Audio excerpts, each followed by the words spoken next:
लोकांना कन्फ्यूज केलं, सांगितलं की मोदी जर का पुन्हा आले तर आरक्षण काढून घेतील, आमची त्या ठिकाणी घटना बदलवून टाकतील. अरे या देशात अजून कोणी मायकाला पैदा झाला नाही जो ह्या देशाची घटना त्या ठिकाणी बदलवेल.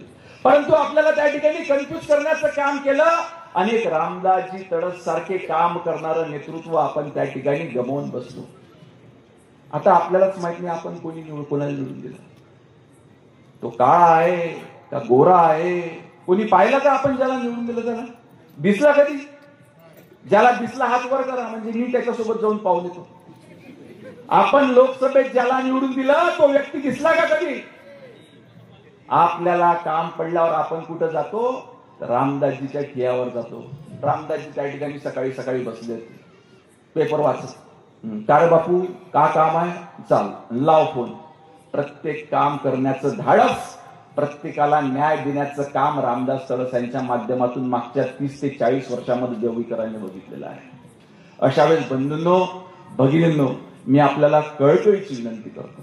केंद्रात भारतीय जनता पार्टीचं सरकार, राज्यात भारतीय जनता पार्टीचं सरकार, आपल्या देवळी नगरपालिकेत देखील भारतीय जनता पार्टीचं सरकार आल्यास राजेश बकाने सारखे कर्तव्य दक्ष आमदार जे अनेक विकासाचे काम फक्त 1 वर्षाच्या कालावधीमध्ये देवळी करता उपलब्ध करून दिले, अजून 5 वर्ष निवडणुकीला त्या ठिकाणी शिल्लक आहेत.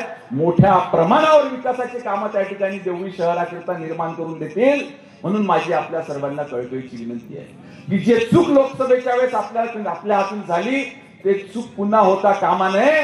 कारण विरोधकात येतात, मतदार कन्व्हिन्स होत नाही तर कन्फ्युज करण्याचं काम करतात आणि मग गायब होतात आणि मग आपल्याला ते डोळ्याने देखील त्या ठिकाणी दिसत नाही. मग आपण शेवटी रामदासजी तडस असो किंवा राजेशजी बकाने यांच्याकडेच त्या ठिकाणी जातो. म्हणून ज्या पद्धतीनं आपण केंद्रात असलेलं भारतीय जनता पार्टीचं सरकार, राज्यात असलेलं भारतीय जनता पार्टीचं सरकार, म्हणून केंद्राचा निधी, राज्याचा निधी आपल्या शहरापर्यंत पोहोचण्याकरिता भारतीय जनता पार्टीचाच उमेदवार नगराध्यक्ष त्या ठिकाणी झाला पाहिजे, याची काळजी आपण घ्यावी अशी कळकळीची हात जोडून आपणास विनंती करतो. लोकशाही मराठी ऐका, पहा, जागरूक रहा.